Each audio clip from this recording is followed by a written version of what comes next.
I don't understand why somebody want to create chaos. The American people are sheeple.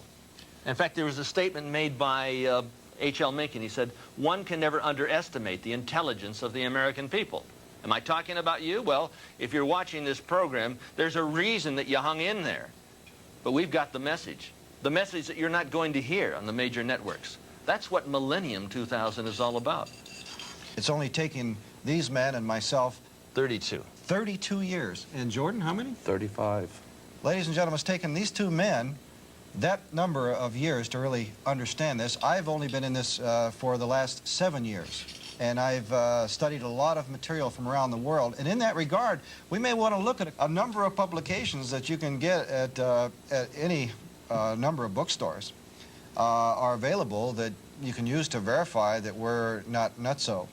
And one in particular is Pat Robertson. Everybody's heard of Pat Robertson. He's written a nice book called The New World Order, explaining essentially that this coming New World Order that Bush has been selling us and Bill Clinton has invoked is a system of global communism under the biblical Antichrist.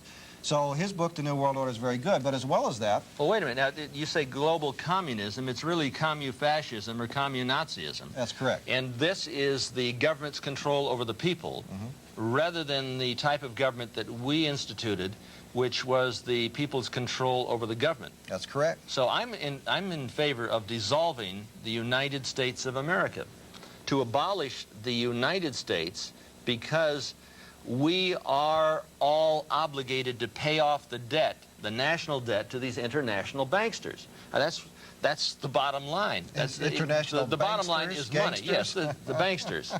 Okay, so now we have a number of other books here that confirm that we're not crazy, folks. And one of them is The World Order, in other words, The New World Order by Eustace Mullins, who spent over 40 years investigating the evil archy, as Anthony calls it. And a number of other books are as follows. Ralph Epperson's very good book, also entitled The New World Order, in which he says basically the same thing, that its New World Order is a system of communistic fascism under a global oligarchy that Anthony calls the evil archy. And, yeah, well, Jordan, you have got a lot of expertise in this area. Well, I have a point I think is very important to be made here, because when you made the statement that you wanted to see the dissolution of the United States and the collapse of the United States, so to speak, what we should explain to the audience is that there are terms which are used, legal terms. The word United States does not apply legally according to international maritime admiralty law. The word United States does not apply to the individual states in the Confederation. The word United States is a corporate logo. It's a corporate name. It's a corporation, and it is referred to in international language. The United States government is a foreign corporation in relation to the states. It is a separate entity. That's why it sits in something called the District of Columbia. That's why we have a space shuttle called Columbia.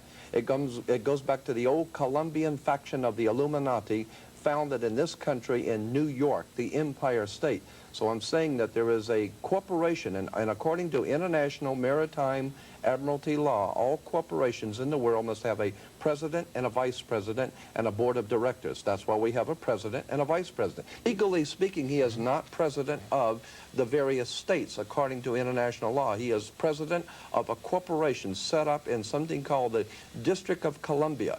It is a foreign corporation, and it is stated so in international law that the ruling party in Washington, D.C. is a foreign corporation that has a vice president, a president, and the Congress or the Senate serves as a board of directors. It's a company. Now, Jordan, you know that the Secretary of the Treasury is